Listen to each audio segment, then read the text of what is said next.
Sahabat YouTube dimanapun Anda berada, berjumpa kembali dengan saya, Walnek di WSJ Channel. Kita sampai di volume yang ke-85, masih dalam rangka edisi kemerdekaan Republik Indonesia yang ke-75. Kali ini, di volume yang ke-85 ini, saya ingin memberikan masukan atau tips secara khusus kepada Menteri Keuangan Republik Indonesia.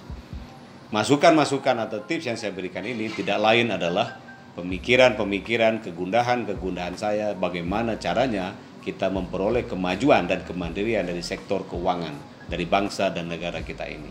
Ada 3 yang ingin saya berikan masukan kepada Menteri Keuangan. Yang pertama, mungkinkah kita melakukan reformasi lanjutan terhadap sektor keuangan, sektor pembiayaan, sektor perbankan Indonesia?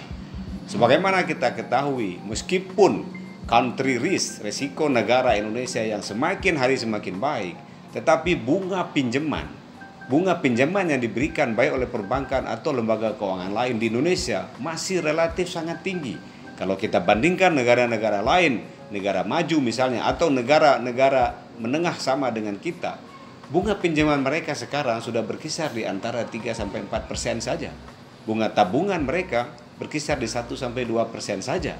Di Indonesia, meskipun terus Bank Indonesia melakukan penurunan basis point daripada acuan, suku bunga acuan, tetapi kita lihat bunga pinjaman umum yang berlaku di katakanlah kredit atau pembiayaan komersial masih berkisar antara 10-13%. Itu menurut saya sangat besar dan sangat tinggi dan sangat memberatkan.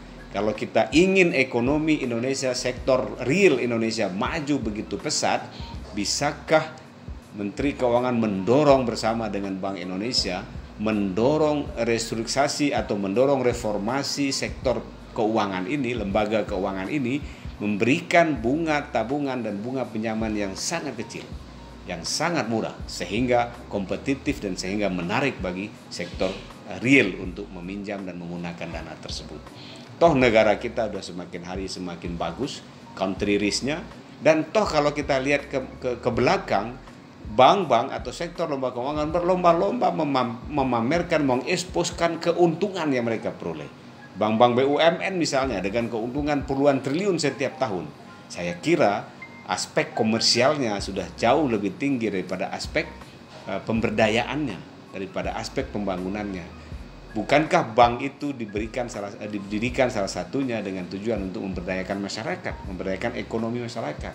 Sehingga menurut hemat saya tidak perlu bank punya keuntungan yang sangat-sangat besar, sementara sebagian masyarakat tidak bisa mengakses perbankan. Itu yang pertama. Mungkinkah direformasi bunga pinjaman atau bunga tabungan menjadi jauh lebih rendah? Tentu ini dilakukan bersama dengan Bank Indonesia. Masukan yang kedua dari saya untuk Ibu Menteri Keuangan adalah, mungkinkah setiap daerah, kalau kita lihat sekarang daerah tingkat 2 dan tingkat 1 dari yang saya pelajari, dari yang saya amati, pendapatan asli daerahnya sangat-sangat berbeda-beda dan domplang sekali. Bahkan ada satu daerah tingkat 2 yang seluruh pembiayaan dana operasional dan seluruh dana yang harus disupport untuk daerah itu berasal dari dana pusat, dana alokasi pusat. Apakah itu dana alokasi umum, dana alokasi khusus, yang seluruhnya disuplai dari pusat. Sehingga daerah tidak melakukan apa-apa. Daerah hanya spending, hanya belanja, hanya konsumtif, mengkonsumsi anggaran-anggaran yang dipikirkan oleh pemerintah pusat, yang salah satunya adalah tentunya dari pajak. Mungkinkah dibuat peraturan, dan ini juga ujian bagi para calon kepala daerah, kalau mau menjadi pemimpin di suatu daerah harus mampu menggerakkan sektor ekonomi, harus mampu menghasilkan yang namanya pendapatan asli daerah, PAD. Mungkinkah dibuat batasan, misalnya nih, setiap daerah minimum harus mengkontribusi pembiayaannya atau dana APBD-nya dari PAD minimum 30%. Sehingga pemerintah pusat memikirkan hanya 70% saja untuk anggaran di daerah itu. Atau lebih ekstrim lagi 40%. Sekarang ini ada yang PAD-nya hanya cuma 5%. Tidak sampai 10%, atau jangan-jangan kurang. 97 atau 98% dana APBD-nya dikelola atau diberikan, disuplai oleh kantor pusat atau dari pemerintah pusat. Ini sesuatu yang menurut saya tidak tidak mendidik dan akan sulit untuk mencapai kemajuan perekonomian, kemandirian ekonomi dalam rangka menuju 100 tahun Indonesia merdeka ke depan. Jadi kalau Menteri Keuangan dengan aparat atau dengan lembaga-lembaga terkait bisa menstimulus, membuat katakanlah rancangan undang-undang atau peraturan pemerintah yang mengatakan setiap daerah wajib harus mengkontribusi APBD dari pendapatan asli daerah 30-40%. Sehingga pemerintah pusat hanya akan mensuplai 60% anggaran yang untuk dibutuhkan oleh daerah itu.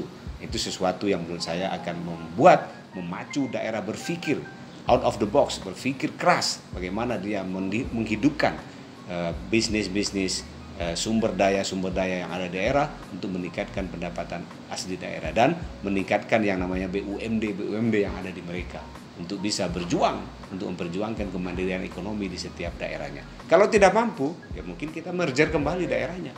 Atau kalau tidak mampu, kita hitung ulang atau kita evaluasi ulang kepala daerahnya. Itu usulan saya atau tips masukan saya yang kedua kepada Ibu Menteri Keuangan. Dan masukan saya yang ketiga kepada Ibu Menteri Keuangan, mungkinkah dilanjutkan reformasi sektor perpajakan? Karena pajak ini di Indonesia, apalagi dalam tataran prakteknya, itu masih menjadi momok bagi pebisnis, khususnya pebisnis UMKM.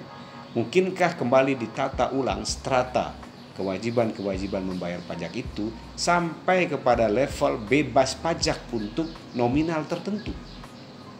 Jadi katakanlah untuk nominal sampai dengan 10 miliar, usaha kecil menengah bebas pajak. Baru setelah itu ada pajak. Dan sampai kepada usaha besar yang hari ini itu dikenakan pajak katakanlah sampai 20-25%. Menurut saya itu juga terlalu berat. Akhirnya apa? Orang berpikir bagaimana untuk bisa tidak kena jeratan pajak ini, dan sebagian oknum memikirkan bagaimana dia lari dari peraturan-peraturan pajak itu. Itulah tips saya untuk Ibu Menteri Keuangan, mudah-mudahan disampaikan atau mudah-mudahan bisa didengar bagaimana bunga perbankan atau bunga lembaga keuangan ini diturunkan drastis. Kalau tidak ke 2-3% ya mungkin ke 5 atau 6% saja maksimum. Bagaimana perpajakan ini dikelola dengan baik dan bagaimana pemerintah daerah distimulasi untuk bisa menghasilkan PAD yang lebih banyak. Mudah-mudahan membantu jalan keluar bagi persoalan keuangan yang ada di negara kita ini. Di balik kesulitan pasti ada kemudahan, di balik kesulitan pasti ada kemudahan. Salam.